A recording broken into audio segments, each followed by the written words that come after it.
इश्क की एक और पुरनूर महफिल, एक और इश्क अफरोज वाक़े के साथ आपकी मेज़बान राबिया अनम हाजिर खिदमत है।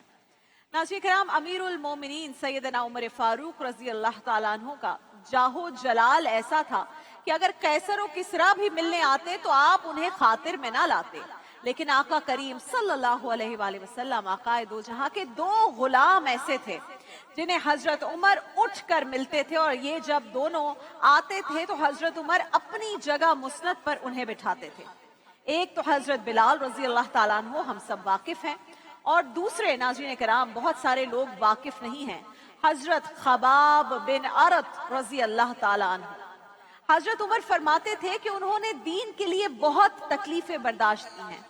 हजरत खबाब का ताल्लुक कबीला बनु तमीम से था और आप एक आजाद खानदान के चश्मो चराग थे, मगर हालात की सितम जरीफी 10 बरस के इस नन्हे बच्चे को मक्का के बाजार उकाज में ले आई थी, जहां इसे बतौर गुलाम फरोख्त के लिए पेश कर दिया गया था।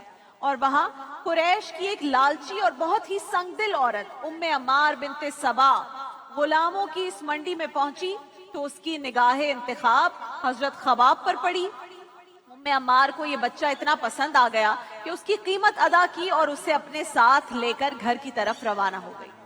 नाज़रीन किराम, उस जमाने में जंगी साजो सामान बिलखुसूस तलवारों की बहुत ज्यादा डिमांड हुआ करती थी, और बेहतरीन तलवारें बनाने वाले लोहार अच्छी खासी रकम वसूल किया करते थे। मतलब ये एक बहुत अच्छा पेशा था।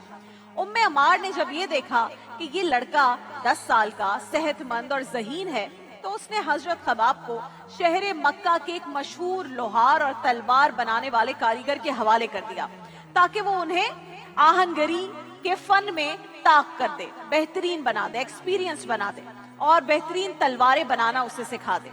अब हजरत खबाब ज़हीन और मेहनती तो थे ही, लिहाजा बहुत जल्द एक बहुत अच्छे कारीगर बन गए, जल्दी काम सीख गए।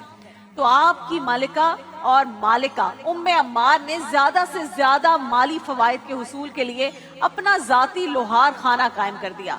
उसको दिख गया कि कैसे मैं इससे फायदा उठाऊं, और हजरत खबाब वहां तलवार साजी में मसरूफ रहने लगे।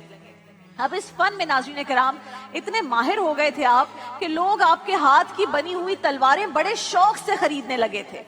उम्मे अम्मार अपने गुलाम से बड़ी खुश रहना शुरू हो गई, और खुश क्यों ना होती कि उसकी ये जो कोशिश थी और उसकी दौलत थी वो रातों रात दौलतमंद बन गई अपने इस आइडिया के साथ। मगर जब शमए इस्लाम ने रोशनी फैलाना शुरू की तो इश्क रिसालत का ये परवाना भी दीवाना वार उसकी जानिब लपका और अपने दामन को उसके नूर से मुनव्वर कर लिया। हजरत खबाब ने उस वक्त कलमा पढ़ा जब इस रुए जमीन पर सिर्फ 5 लोग ये कलमा पढ़ते थे, इसलिए आप सादिसुल इस्लाम भी कहलाए, यानी आप इस्लाम कबूल करने वाले छठे इंसान बन गए थे। और हैरत अंगेज बात यह है कि उस वक्त अमूमन कमजोर लोग या जो गुलाम होते थे सरेआम अपने कबूल इस्लाम का ऐलान नहीं करते थे, खौफ था।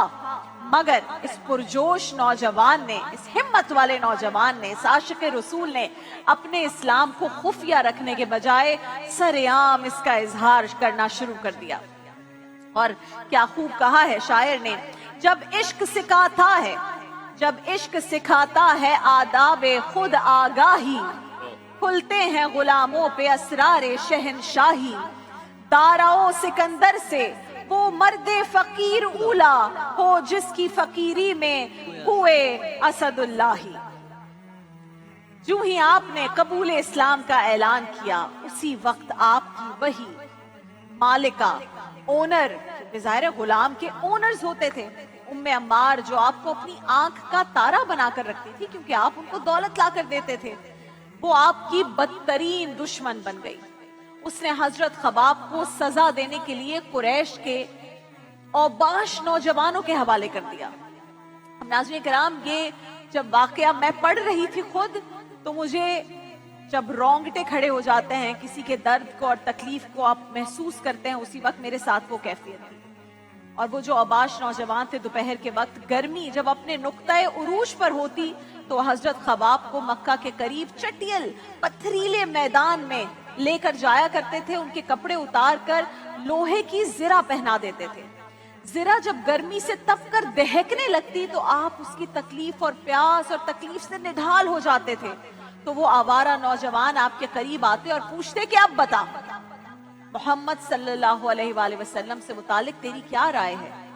और आप उस तकलीफ में होते हुए फरमाते वो अल्लाह के बंदे और उसके सच्चे रसूल हैं जो हमारे पास उसका सच्चा पैगाम लेकर आए हैं। ये सुनकर वो गुस्से में आ जाते, बिफर जाते और बेतहाशा पिटाई शुरू कर देते। मार मार कर जब खुद थक जाते तो फिर पूछते और लात और उज़ा से मुतालिक तेरी क्या राय है। आप फिर शदीद तकलीफ में होते हुए फरमाते ये दोनों गूंगे बहरे बुत हैं जो न किसी को नफा दे सकते हैं न किसी को नुकसान दे सकते हैं। फिर जब देखते कि वही जवाब आ रहा है तो फिर आपे से बाहर हो जाते, दहकते हुए कोयले उठाकर लाते और आपको सर के बल लिटाकर आपकी पुश्त पर ये कोयले डाला करते थे।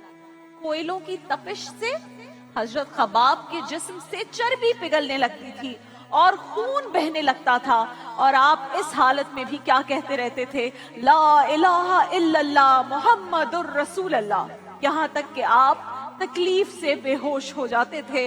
अल्लाहु अकबर।